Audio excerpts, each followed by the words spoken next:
Right, we're recording. So, all right, thank you very much for joining us for the first episode, the pilot of the More Cans Ain't Wide podcast, the podcast that strives to normalise drinking at home alone during the lockdown. You're joined by James and myself, Ben. James, how you doing, pal? Evening, mate. You all right? Very good. Yeah, pleasure to be here, mate. Looking forward to it. So, we've created this podcast mainly to legitimise our drinking at home, like I say. And we've got a few segments that we're going to carry through, I think, and then we're going to try and add some more, take some out, see what works. A mainstay, we hope, is going to be the beer review. It's something that I'm not going to be very knowledgeable about, but James will be. So I'll sort of give my view. But what are we doing this week, James? We're going to start with a classic, mate. So it's Timothy Taylor's Landlord, which you've got in front of you, I like. Yeah. It's one that I've actually drank before. And kind of the idea of this segment is going to be to move, like, in terms of picking beers that you know, some that you don't, some that are great. Basically, a walk through the big hitters of the last 10, 20, 30 years of beer. Yeah. I like that. Well, but I mean, this is quite a familiar one. They serve it in Green King pubs, don't they, and Wetherspoons. So yeah, I mean, this beer's like 67. Well, it's 1952, so it's 70 years old. This beer. Oh, Jesus Christ. Yeah. And I mean, it's been very popular in like Yorkshire and especially Keighley. I mean, my hometown for years. I'm just looking on the back here. Yeah, it's brewed in your hometown. Yeah, well, I mean, that was one of the reasons to start with, to be fair. And it's become very, very popular the last 20 years. I like to drink this because, I mean, it's cheap and the sort of the ABV means that I can drink a fair amount of it before getting out of hand, which is the two things that I sort of look for. Well, it's funny actually you should say that because I'm in cask. It does me all types of nightmares because it's stronger than I usually drink, and it's okay. In a way, but I mean, it's a 4.1, so you know it's not. No, and cask it's a little bit stronger, but okay.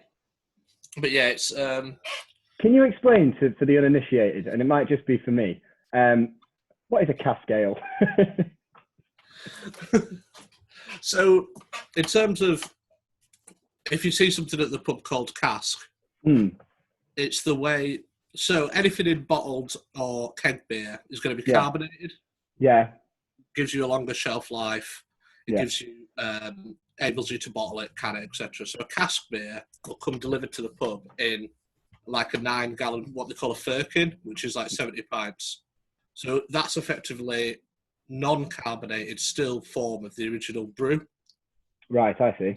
So that's why, like, when they put a sparkler on a swan neck, you get the head on the top of the beer like you'd get on a Guinness or a cask. Yeah.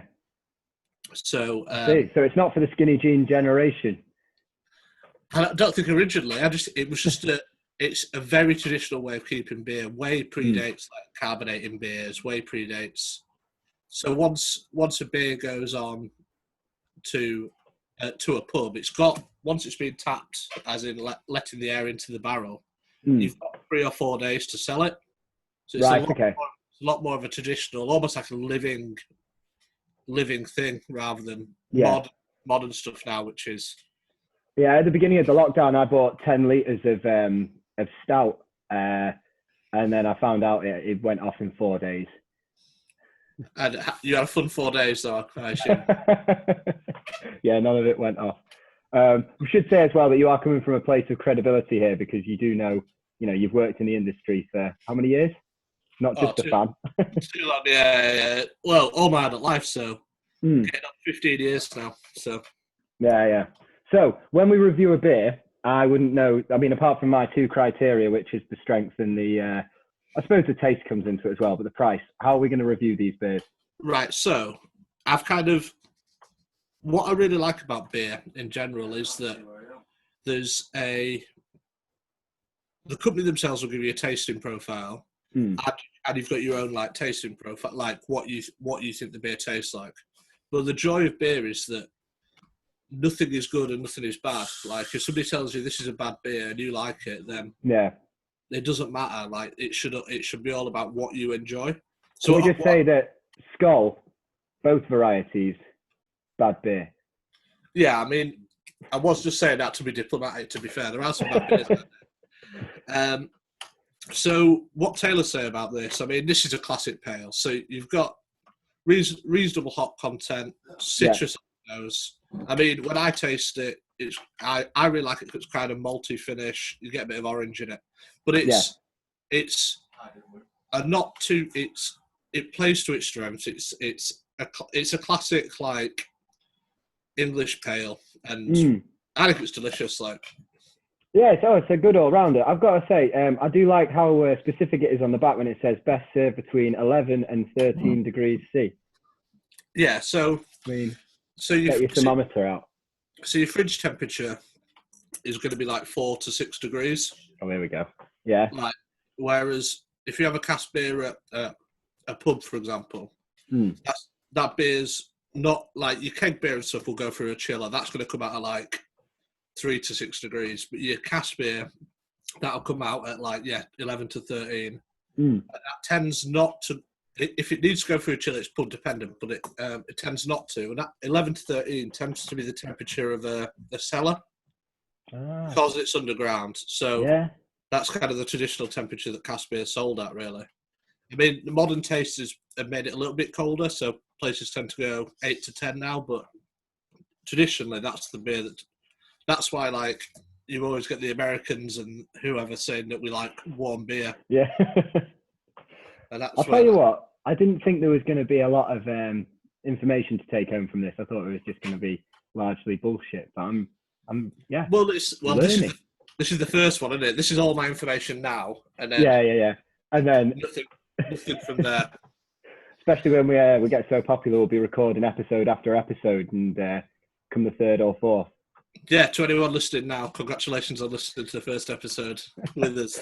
Yeah, we need to come up with a name for the originals, but yeah. Oh, by the way, if you want to, I suppose I shouldn't have waited so long for this, but we have a Twitter account which we are yet to use, but we are enthusiastic about. You can find us at morecanspod, at morecanspod. And if you want to send us any feedback, be it positive, negative suggestions or whatever, constructive criticism, it's morecansaintwise@gmail.com. But if you are going to be critical, be nice at the same time, please. Yeah. We like a constructive criticism, not just don't just slate us. Right, so we've done the beer review. What we're giving it out of 10? I'm going to keep these on a little chart for us. We can do a Top Gear style, cool, uncool. So it's classic, isn't it? Oh yeah. It stood the test of time. Good Northern brew, English. I'm going to say,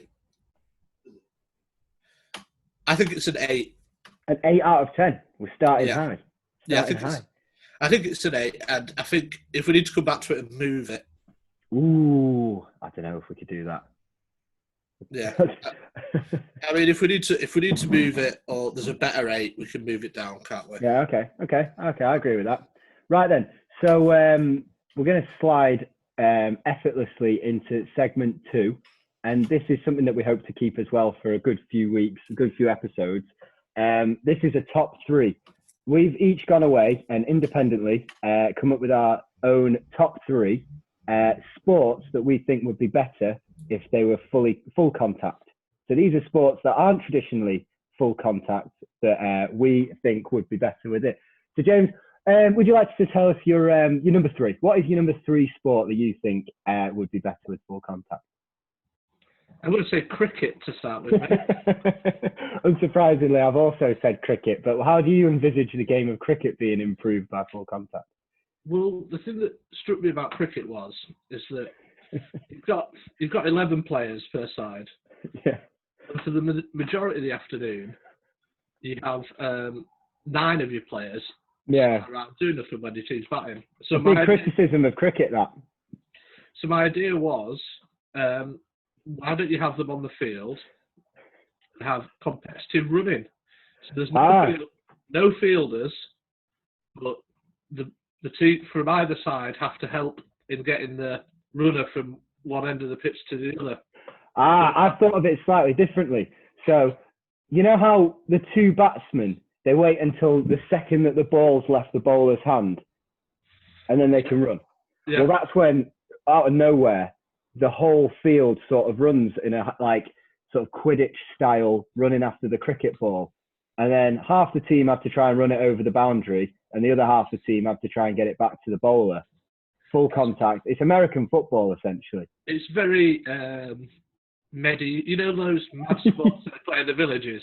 They play it in Ashbourne, Shrovetide, where there's a ball and there's a bank holiday weekend, and it's a brawl with a ball. And I don't know how you score a goal, but you have to be holding the ball, don't you, at the end of play to win.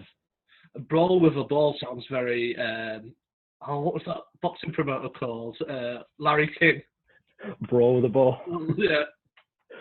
We wanted to go to Shrovetide actually this year, but I think it was either rained off or it was... Would it have been COVID affected? No, sure, no, it's February, isn't it? There's some really good videos online of that, to be fair. You've got to be hard as nails, but you've got to train all the time for something that you don't make any money for. Yeah, like all the local businesses closed, don't they? They board up the windows. It's like when gypsies descend on that place down south. Where you either serve plastic pints and charge fuck all for them and make a lot of money, or you board up and hope they don't rip your place to pieces. Either way, it's getting ruined. I'll have a look into that because we've stayed near there for work once. I think it's in South Wales. Also, cricket. I think hats off to Ben Stokes, because if that is the way that cricket goes in the future, you know, we're getting a bit more aggressive. He's been training hard without. Yeah. Well, that night in Bristol served him all right, didn't it? Have you seen the video of him throwing a tennis ball against his house? I have not. No. Right, he's topless. He's shredded. I mean, you don't really realise when you're watching him play cricket because you only focus on him how sunburnt he is and how he's like carrying the rest of the team. When he's topless throwing a tennis ball at the house, I mean, you just think that bloke in Bristol's lucky he wasn't dead. What did he get charged with? A fray rather than assault. Yeah, it was some type of... Was it ABH originally and it became a fray? But still. What is a fray? I don't know the definition of it, but I know it's the lesser of... it's like assault's younger brother. Well, no, I think it's a type of assault in it. So, like, actual bodily harm and grievous bodily harm. There's actually, like... you've done damage to somebody. Whereas a fray is like that, but without doing the damage. So it's the intent, or I don't know exactly, but you know what? Yeah, I wouldn't want that against my name if you punch somebody, because like Ben Stokes is Mr. Affray, Jeremy Clarkson's Mr. Fracas. You know, they've just got these names that I'd never heard of before. Have they just got names that you've given them?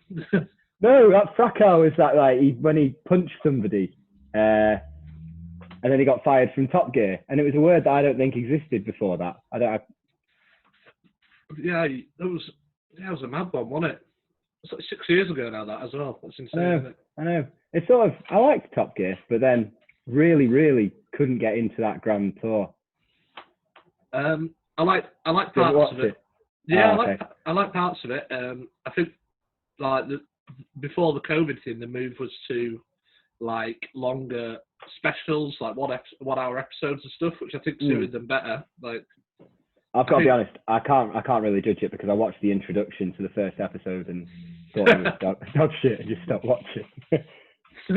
There's some good stuff. There's some good stuff on there, and obviously Amazon just have an astronomical budget. So I saw explosions and them just like filming in front of Americans. It was like, no, I couldn't.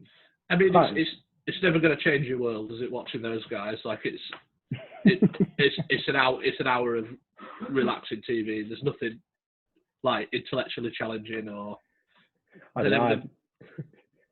I think James May was pretty intellectually challenging when he used to do his little segments. He's quite an interesting guy. Yeah.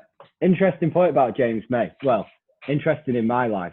My parents used to tell me things when I was younger that weren't true.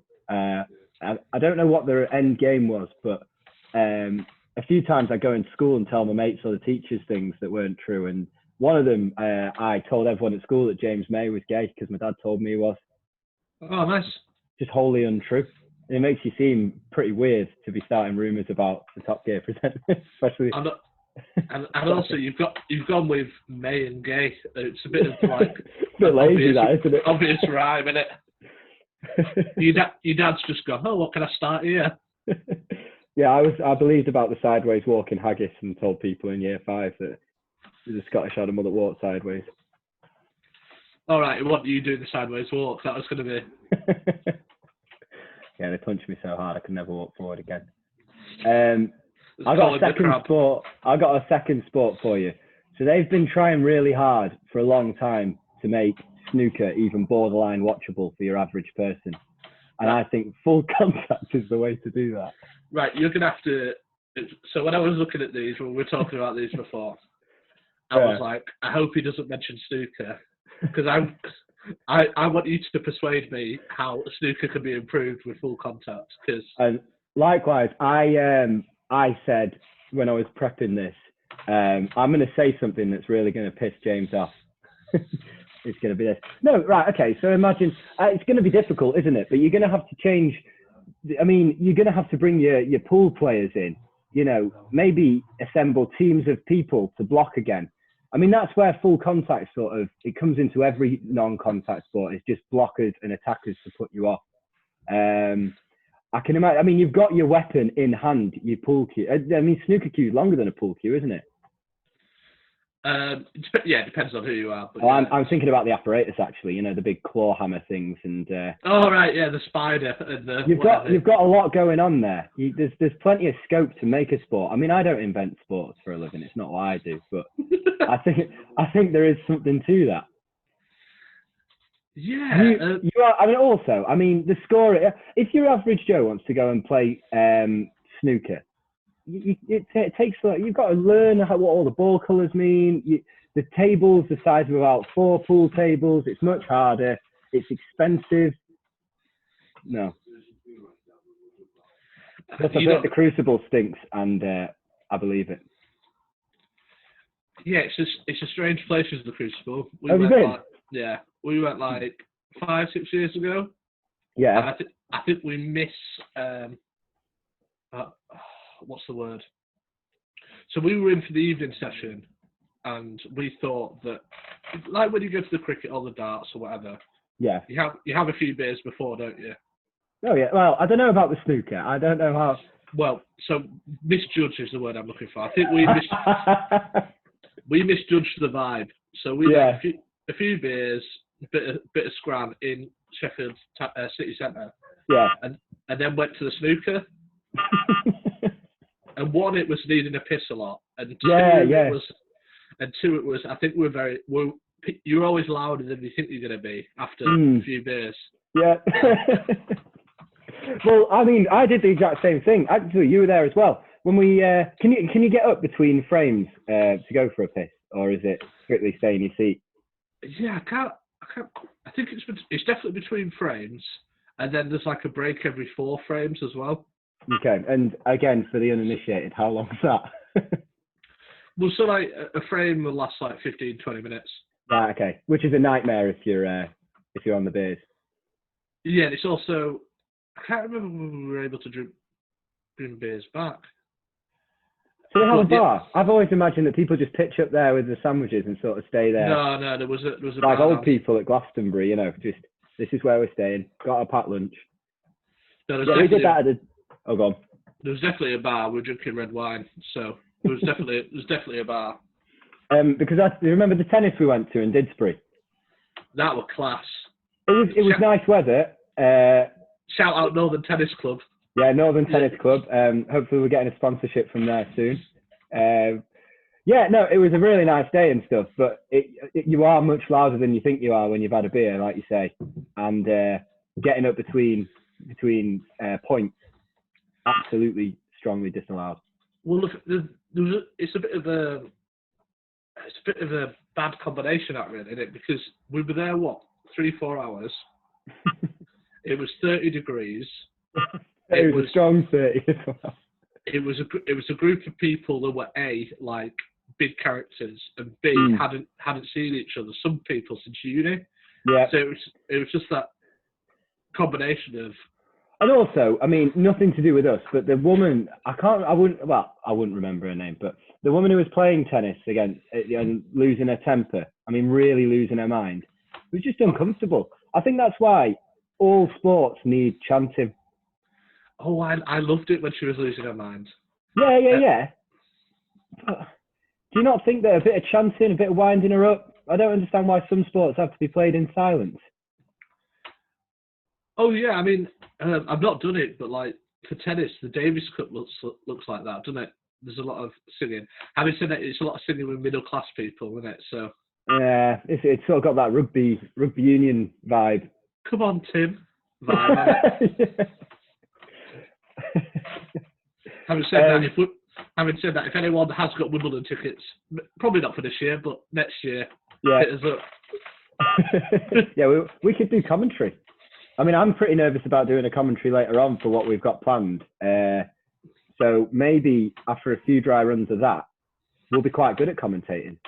Yeah, we don't need to know the players, do we? We can be like the Americans call it the colour analyst, don't they? We can talk about the atmosphere. Yeah. I like that. Just drink it in, ladies and gents. Yeah, because otherwise, if you're saying to player, it'd just be Nadal. Literally drinking. And it's Federer back to Nadal. And Nadal's looking down the line. It's back to... Well, yeah, hats off to them, because I've just noticed actually that all of these sports that I've picked pretty much are played in silence. And yeah, I've got another one. Do you want to go? Yeah, I'll go. I mean, my second is on a very similar line to what we've already talked about. Yeah. I struggle to get into basketball in any way. Have you watched The Last Dance? Yeah, it's very good. Like I can appreciate how like athletic they are, like how, and I think if I lived in America, I'd love it. Yeah. But the thing for me that I can never get past in basketball is, say we go to the football and your team wins 1-0 away, okay? You've got like two great moments of the day, which is your team scoring and the final whistle, and then all the wins. But that one goal is worth like the entire game. Like, you jump for joy because it goes in. Yeah, I can't get on board with like basketball where it's 100 to 99 or whatever, because points don't matter. Like, no, that's very true. But how does contact solve that? So, well, this is why I was thinking. I've just written Shrovetide next to basketball, because it just turn it into Shrovetide football, mate. Murderous type. And also, you wouldn't need to change the athletes, really, would you? I mean, for a few of the other sports I've thought of, like your snookers, you need to change the athletes. And these guys would be fine with a bit more contact. Well, it's good as well. Like, ball playing becomes less essential. So you don't need to pay LeBron James millions of pounds a year. You just pay... Remind us which football team you support, James. Well, there's nothing wrong with Nyla. Talking down the need for good ball playing and just by any means necessary scraping a 1-0. That's what we glorify. Sean Dyche has built a winning machine, and that's all you need to know. Yeah. I've seen a lad in the background walk past a couple of times with a Burnley shirt on. Oh yeah. So pretty fortunate. Like, it's our house is a couple of Burnley fans, and like where we are in Leeds as well is 4 or 5 Burnley fans. So it's pretty decent. It. Right.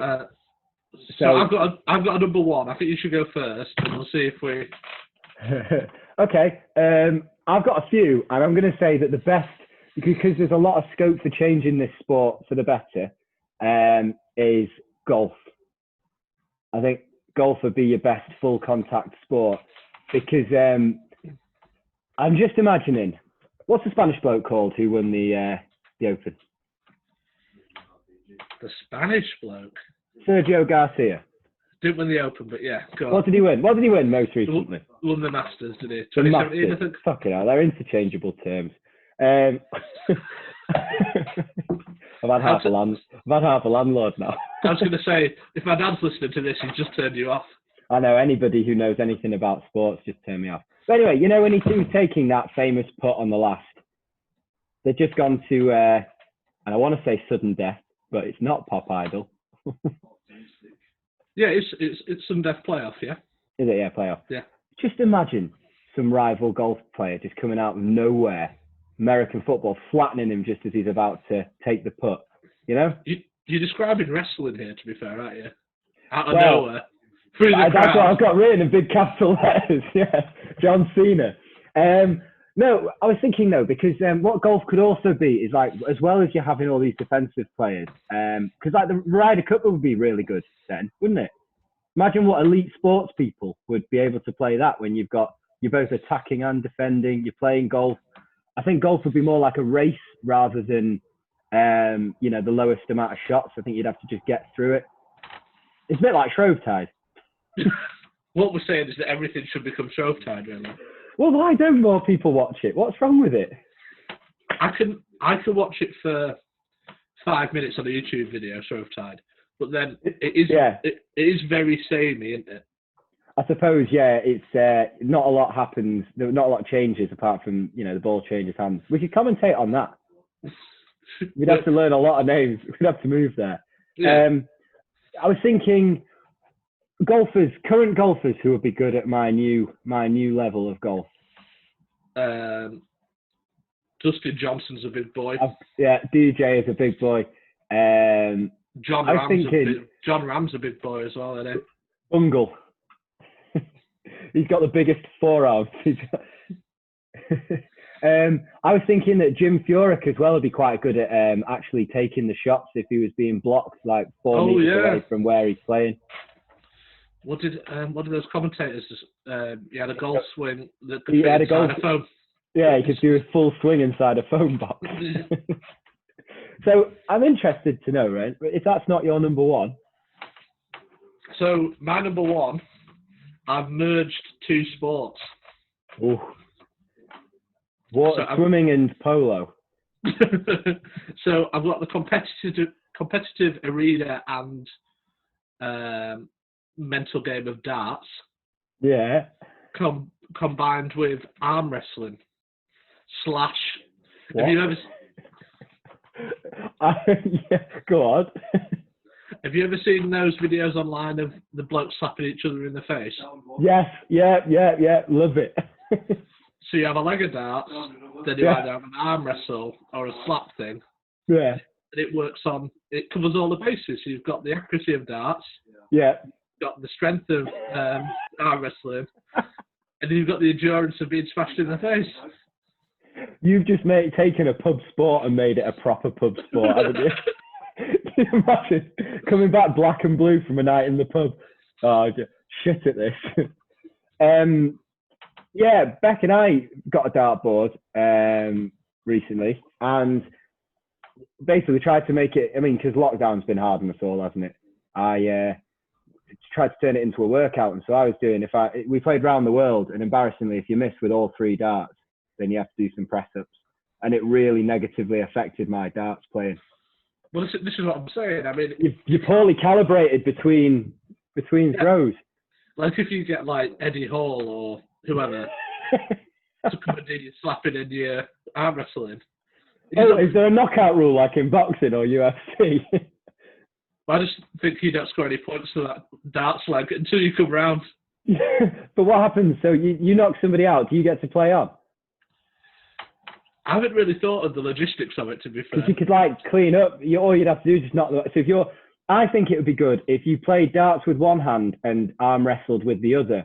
Then you're not affected by all that. Oh, dexterity! I like it. Rafa Nadal cleaning up. I think he'd be pretty good. Would you? Have you ever seen pictures of Rafa? He's got like the world's biggest left arm you've ever seen. Yeah. And his right arm, I mean, it's going to be bigger than mine, but it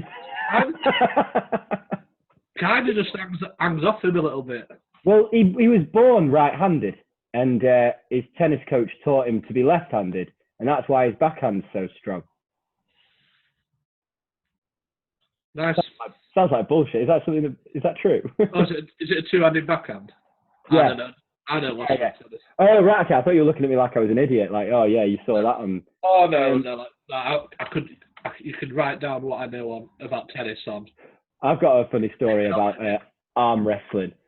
My dad used to work with a woman who was female UK champion, and she had one. Have you seen that on Family Guy when Quagmire discovers the internet and masturbates himself into being really hench on one side? Yeah. Well, that's what she looked like. And she also had horses. The masturbating or the henchness? No, the henchness, I imagine. I've never met the woman. And you know, there's that funny story of Brian Blessed punching. What is it? What did he punched some massive animal? Anyway, this woman. I don't know, because that's what this woman did. Because this horse was like getting aggy with her. She punched the horse in front of my dad. So this isn't like some old wives' tale. It's an old husband's tale. I mean, for everyone listening, though, just to reference back, this is your dad who told you that. Haggis, and also that James May loved men. So 28 years old, I'm still falling for it. But anyway, she punched this horse, and the horse went down. Now it's not true, is it? Oh man. Well, anyway, I've got a final. Unless you've got any more sports, would be made better with full contact. That is me. I'm all out, mate. So speaking of horses, we've got. I think horse racing would be quite good. Oh, 100%. Like, imagine if you had armoured interceptor horses midway through and jousting people and all that. Like, this isn't one for the animal lovers out there. No. The go on. The only time I found the horse racing interesting is the Grand National. That's simply from growing up and everyone having a bet. Yeah. The reason that's interesting, and the reason that like Formula One is interesting, yeah, there's always the option of crashing, isn't there? I would like to just say that Formula One is not interesting. Yeah, I mean, everyone watches the first corner, don't they? Just in case, like once every 10 years, all the cars crash, and the rest of it is boring as fuck, innit? Let's be honest. I was wondering when we started this, how we were going to speak and who the audience was going to be, and I'm going to ruin it, and I'm going to say. Watching Formula One is like watching porn. You watch the beginning, you watch the middle, a bit of the middle for context, and then you go right to the end, and that's all that's interesting.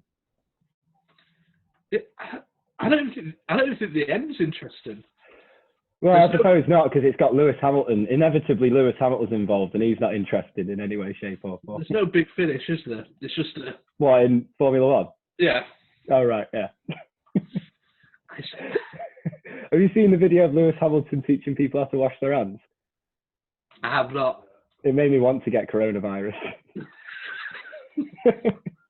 But anyway, yeah, so we've got a bit of horse racing being turned into Formula One. I think that would be... I think the jousting element keeps the horses safe. You're only going to joust for humans. Swimming. I haven't got any notes against swimming. But... I mean... I get where you're coming from. Like people on the sidelines doing something or other. Oh, okay, right. Taking the drowning element out of it.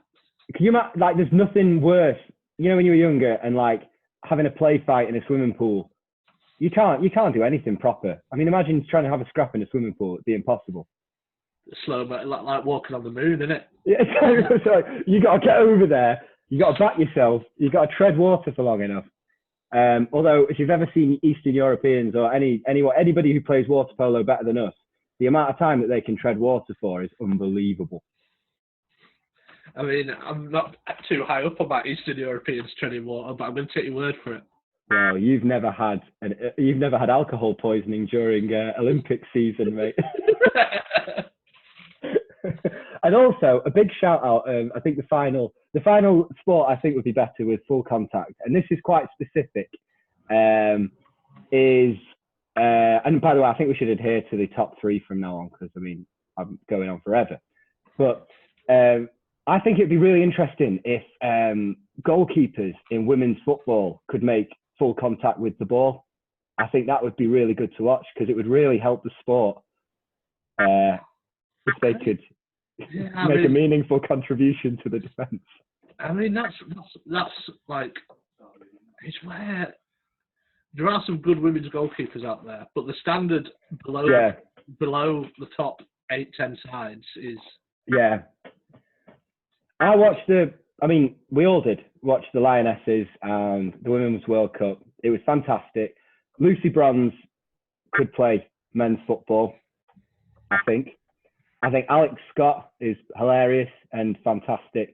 These players should be, earning decent money playing for decent sides, but they're scoring against shithouses in net And so my contribution to the effort for them earning the same as men is they take a note from blind football and just get an able-bodied goalkeeper in net, and jobs are good. Oof. I can't get on board with it. I was wondering how far I could go before you'd say something. I can't get on board with it. I'm not going to do it. No? I'm all right with women's football, you know? Like, yeah. I mean, admittedly, it's not something I watch all the time. No.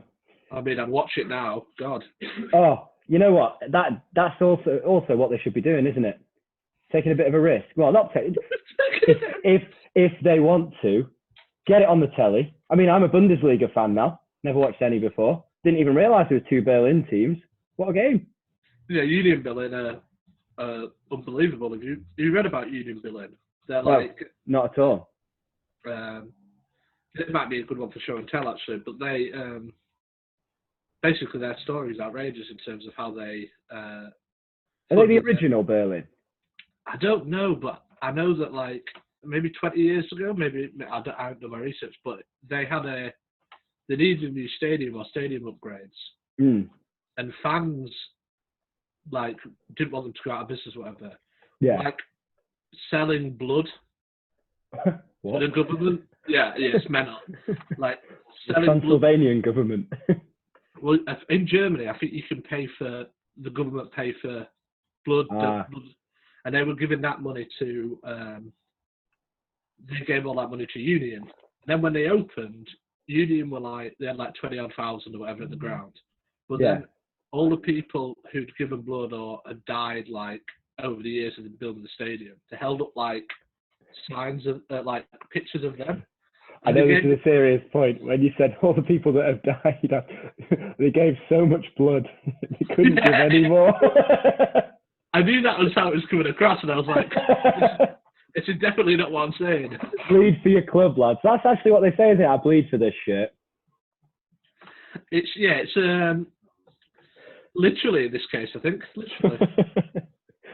But yeah, they gave the attendance as like 20,500, but there was only like 20,000 people there.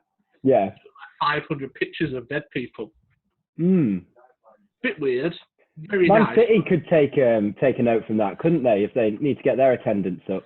I'm a big fan of nobody mentioning Man City about this because we go to Champions League quite a bit. Yeah. Like we've been on for like 25 quid a ticket for the group games. Yeah. Nobody goes.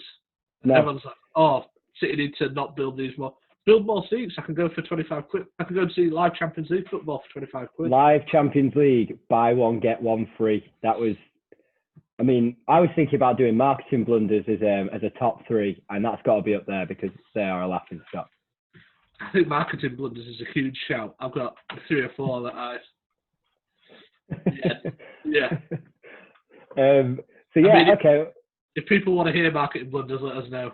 Yeah, if you want to hear marketing blunders, it's at More Cans Pod. I know you're already following. If you've made it this far, thank you very much. Hi, Mum. Hi, Dad. Yeah, hi, I'm my sister. Right then, so we smoothly transition into the next thing we're going to do, which is, this was going to be the main part of the entire thing, wasn't it? This was going to be, the show and tell segment is where we each bring an idea, a guest, or something like that. It's vague on purpose, as is the name, so that we can change it as much as we like based on what works. And James has brought in the show and tell feature today. So, I mean, yeah, take it away. Have you got your computer in front of you? Yes, I have. If you can get up a separate tab for me, mate. Yeah.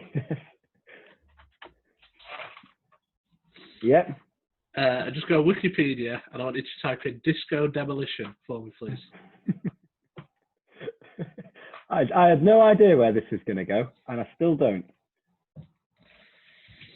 Is it Disco Demolition Night baseball promotion? Yeah, if you just click on that, and then I'll give you a bit of a background. You can look, and basically, I've got you to get that page to look through. So I'll take you back to maybe like 5-10 years ago. Okay.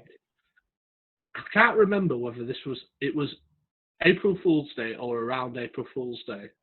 And this this page that you're looking at now, when I was on Wikipedia, came up on my page. And I genuinely thought it was a wind-up until I watched a video about 2 years later, and it was actually a thing. So I'll be honest, I'm scanning through, and So, just to go Demolition Night, July the 12th, 1979. We're at Comiskey Park in Chicago. And around that time, like, Saturday Night Fever just come out. Disco was, like, the most popular thing on the planet. Like, Bee Gees were huge, whatever. Yeah. In Chicago, like, there's two main factors to this story. So, in Chicago, there's a fellow called Steve Dahl, who becomes like the main guy in this. He's like a local DJ. His like stick on his show was to play a disco record for 10 seconds, drag the needle across it, and then like audibly destroy the record. Do it every day.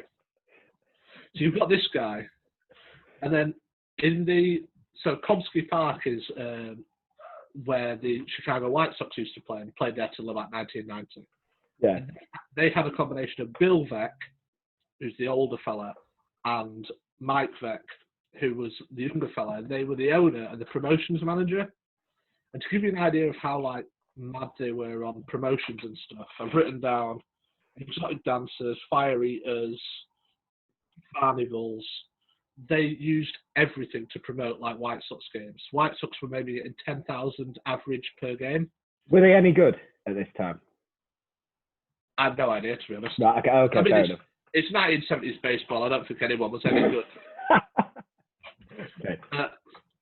So the combination of Steve Dahl and the Veeck boys meant that they organised an evening where it was 98 cents for admission.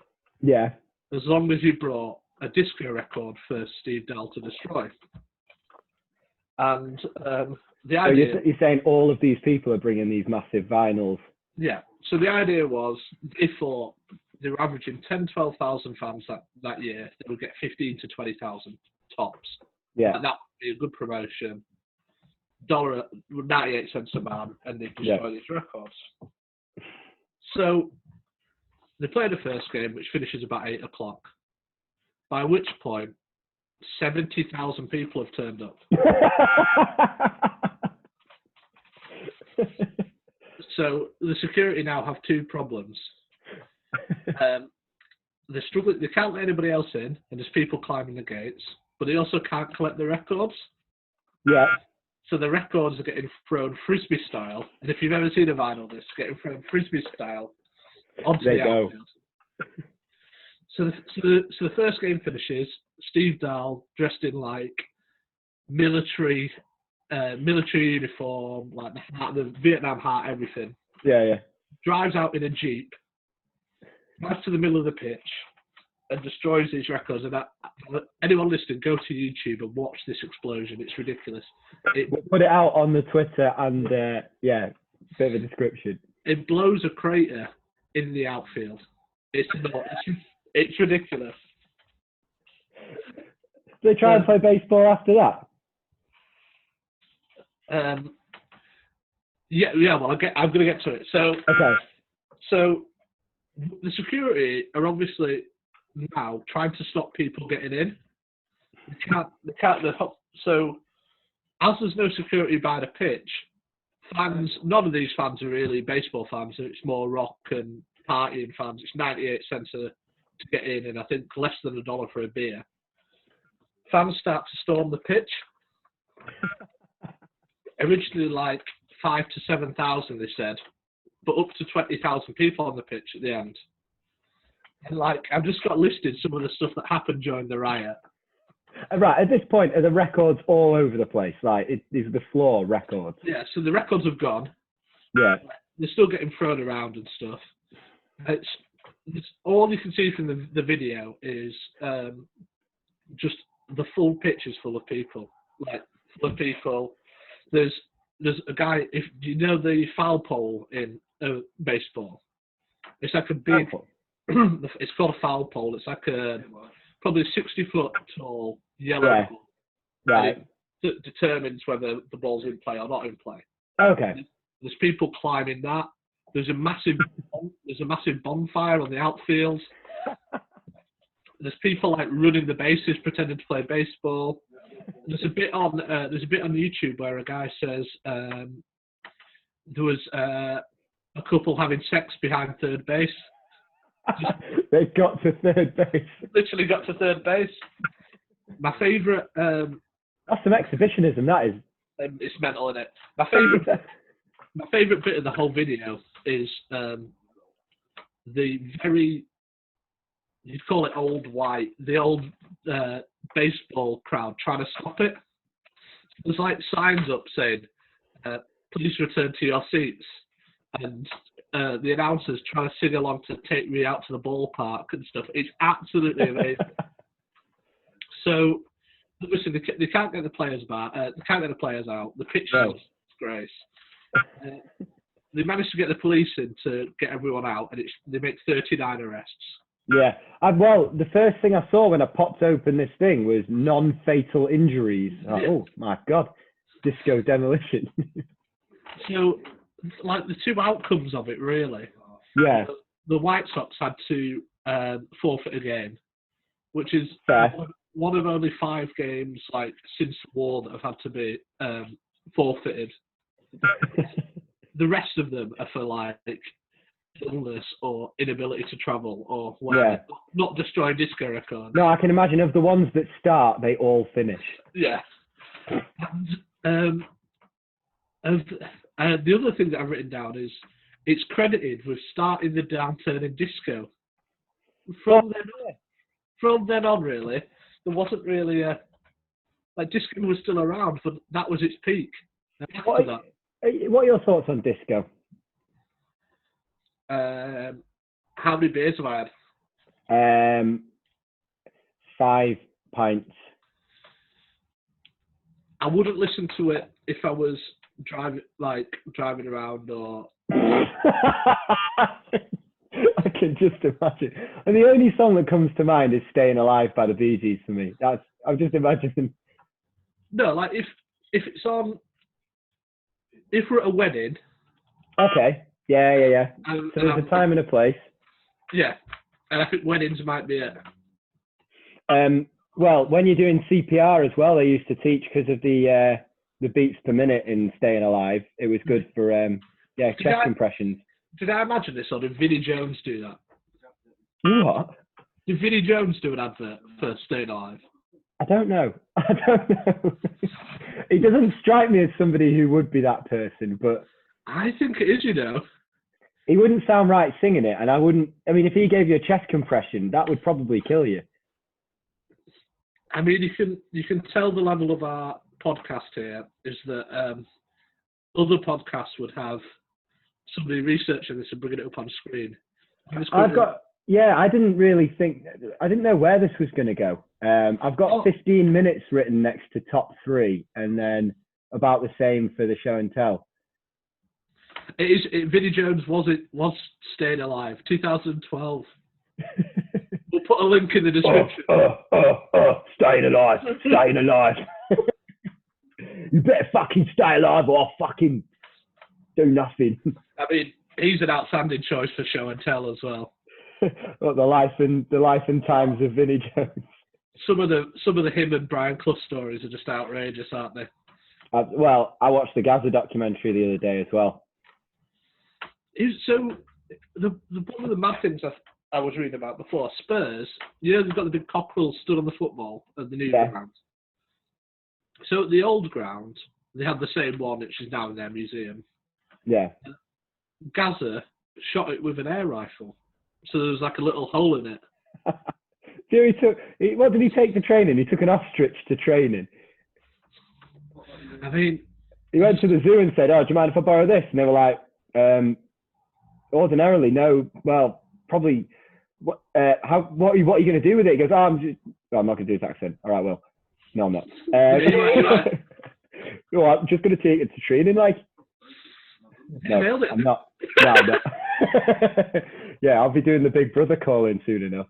And they just let him. They said, "How are you going to transport it from here?" So I don't know, just take it in my car. And so he had an ostrich in the back of his car. Took it to training. pretty volatile animal to have in your car, you know, because they're all neck. They are. Yeah, they've got a decent amount of reach, haven't they? Yeah, back in when we went to Basel Zoo, we walked into this enclosure, and you know those red velvet sort of ropes that you get. I mean, I've only seen them at Odeon cinemas and Shell garages when they want to look nice, you know, and they make you walk down a red carpet. Oh, all the bits where they places that rope you out of where you're allowed to go.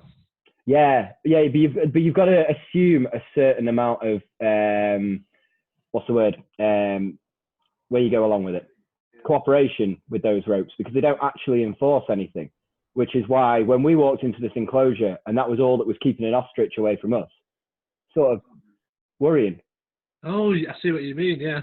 When you look into the beady little eye of an ostrich and you realise that its brain is, you know, miniature, and it could get pissed off at just the colour of the top you're wearing, especially when I'm wearing the most outrageous pink top I've ever worn in my life. Except for today. Oh. for anyone listening, that is wearing the most outrageous pink shirt with a cat on it. Cat's arsehole. Yeah, let's be honest, it's a cat's arsehole t-shirt that makes me happy. So yeah, right. Well, that was a fantastic show and tell. Like I say, I'm going to put the video up. Yeah, Aggressive disco. Just watch the video. It's just I genuinely thought for about 3-4 years of my life I'd read it on April Fools and somebody had made that up, but it's Disco Demolition Night. It's on Wikipedia. You can't always trust Wikipedia, obviously, because used to be. I mean, nowadays they're pretty quick at modifying anything that does get changed that shouldn't be. But ICT lessons 10, 15 years ago, and you were doing a lesson on nanotechnology, and then you go on the nanotechnology page and it says Ben Blunt's mum is fit, and that's all. Those were not the good old days of Wikipedia. I'm glad that they've tightened things up. You painted a very bleak picture of Macclesfield School, whatever. I think that's every school, isn't it? Not that specific thing, but you know. Yeah. You haven't got a kid in Wrexham going, oh, that fucking Ben Blunt's kid's fit. I hope. I really hope. Yeah, I've got some values here. I went to Google today to have a look at what you call the opening of a can, and it's nothing catchy. Because I was going to say, like, pull your things, whatever they are, pull cord. Anyway. I know the answer. I just wanted to see how far you go from pull cord. Pull your clasps, boys. Get your cans out. Ring pulls is what you're looking for. Oh, pull your ring pulls. It sounds... No, it doesn't... Sounds filthy, doesn't it? It does sound filthy. Well, this is a game imported from Ireland, and by imported from Ireland, I mean I heard it off James about 10 weeks ago. Yeah, for context, we all went out as the old uni friends the week before lockdown, so important to know the week before lockdown. When it was allowed. And this is a game that kind of got introduced to me over the winter. Basically, buying a pint of Guinness on a Guinness glass. You've got the top of the writing of the Guinness and the bottom of the harp. And basically, when you first swig, you have to get the... You get one opportunity, one shot, in one moment, seize everything you ever wanted, one sip. Will you capture it, or will you get it in any other part of the glass apart from between the harp and the writing? Pretty much it. So, I mean, it does have the two big advantages of the Guinness game is turning drinking into a sport, a huge plus. Well, that's what we tried to say at the beginning, isn't it? We want to legitimize drinking. We want to turn, because is drinking a hobby? It's more of is it a pastime? Does pastime? Let's go with, I like hobby though. Well, is it a hobby if you collect cans and grow chili plants in them? If you pretend that you know what you're talking about and you buy off all these websites and Instagram it, and then you start a hobby podcast mostly about drinking. Yeah, it's a hobby, isn't it? It's a hobby. Yeah, it's not a problem. For other people, it's a hobby. For us, it's life. Well, it's a vocation for you. Yeah, I suppose. So what we're doing is we're doing the Guinness drinking game, where we drink the Guinness to the point, and it's probably the most fundamentally awful radio/podcast game you could do. But this is where our commentary skills are really going to come into their own eventually. So put up with it for certainly the next few weeks. So for a bit of context, our mutual friend Alex Calder, we've been playing this game like over WhatsApp and like when we bet up quite a bit, and I've been telling him that I'm probably, before I did it successfully, I was like 0 for 50, I think, 0 for 49 before successfully doing it, and he always says I overshoot, so I'm going to try and not overshoot today. I'm going to try and be on it. I think I've done it twice in maybe like 80 attempts over the last 6 months, so it could be the day. And Alex, if you want your name censoring out of this, I'm sorry, but I do not have the video or audio editing skills to do that, so you're stuck with it. That name again was Alex Calder. Alex Calder. You can find him on all social medias. Yeah, follow him on Insta, actually, if you're listening. Follow him on Insta. He's going to have a real influx. We've got 2 Twitter followers, and it's us. He's not going to know what hit him. I don't have a Guinness glass. So I've got an open gate brewery glass with some blue tack on the side at a point that I think is about right for the game. Now, I think one of us goes first, the other describes, the other goes second, obviously. And the winner, the closest to the line, gets to decide what the top 3 is next week. Perfect. You've got your glass in your hand, haven't you? So we'll let you go first. I'll see the mark to beat. Okay, so here's the line. Perfect. Now, so this is awful. I've filled the Guinness to the brim. I'm just going to take a little picture of the brim, which is not what you're supposed to do. You're supposed to air it, have a nice head on it and whatnot. I mean, I've butchered it as well, mate, so we're all right. Actually, you know what? We don't have to admit any of this, do we? Nobody can see. So we don't really have to be drinking at this time, but we are. We are. We'll do it. We'll do it for the listeners. We need to drink for the listeners. Okay, for authenticity. Yeah. So, ladies and gents, he's just started drinking now. It's probably 2 inches down to the glass. I think he's overshot this. He's gone down. Oh, it's very close. Let me just put it on the table. Very close. I've got to be honest. I think we need to void my effort if I win, because I was watching it in the video. and that's how we start with sporting integrity. That is the first ever run of the Guinness game. It's not that great an effort. Considering. It's not what you want to see on a podcast, so is it? You want to see sporting integrity from the start. And I was honest. I said it. I'll give you that, but temptation was too much, wasn't it, mate? Is it a bit like, no, actually, I'm not going to go into that. We'll go into what you're going to do, which is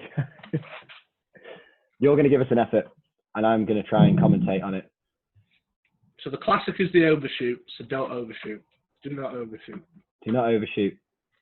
He puts the glass to his lips. He's got a determined look in his eye. The sporting integrity's there. He's looking at his pint. He's not looking at the camera. And we can't see what it is, but he's going to let us know. The classic overshoot slightly. That's not an overshoot. It is. When you put it down, it's an overshoot. That is sporting integrity, for those who can't see. I mean, we are microns away from perfection. And also, he could tip the glass to the camera to make it look like I could have. I'm not going to do that, though. I think this introductory episode, be it the pilot or be it us getting used to it, it's made people learn a lot about what we're all about, which is that you are the knowledge and the integrity, and I have a T-shirt with a cat's arsehole on it. And we'll believe anything that Martin Blunt says. And James May is gay. Right. So, James, we'll come to the any other business section of the podcast. Do you have any other business? I thought it was a good time to mention and plug. I don't think we've done it yet. Is plug myself and Ben and about 6 others. And Ben 6 others. I reckon there'll be 6 others by the time. Yeah. We are walking from Liverpool to Leeds on the canal next May, the 27th to the 31st of May. We're going to be fundraising. It's the aim is to raise as much money as we possibly can. Well, you join for Hexham Hospital and you raise Yorkshire Heart Centre. So it's the Heart Ward at St James's in Leeds. If people want to get involved, like we're doing 30 miles a day over 4 days, and then it's about a 10-12 mile walk from my hometown in Shipley Saltaire over to Leeds on the last day. We're going to try and incorporate a piss up at 30 miles a day. Yeah, it's going to be tough, I think. I mean, the last day is only 12 miles, so that's kind of a bit of a blessing.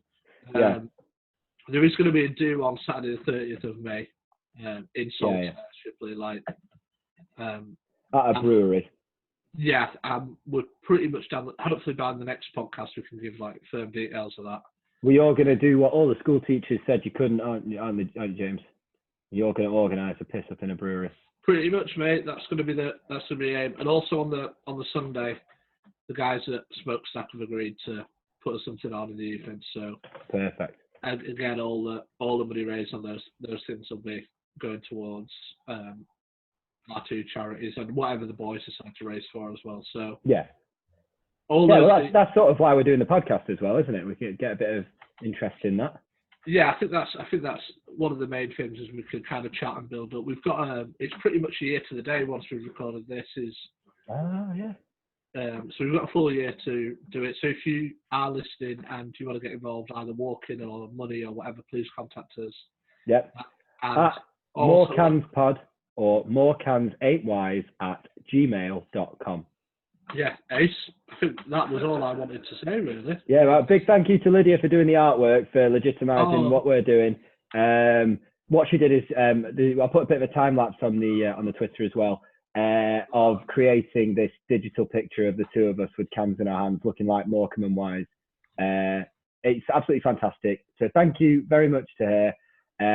Happy birthday for next week, but I hope you're enjoying your birthday bank holiday weekend. Thank you very much to everybody who stuck it out to this point. And yeah, we hope to bring you weekly content of the same sort of ilk for the future. And yeah, if you've got any suggestions of what we should be talking about. Oh yes. If this is a bit shit and you'd like to hear something else, let us know. Pretty much that.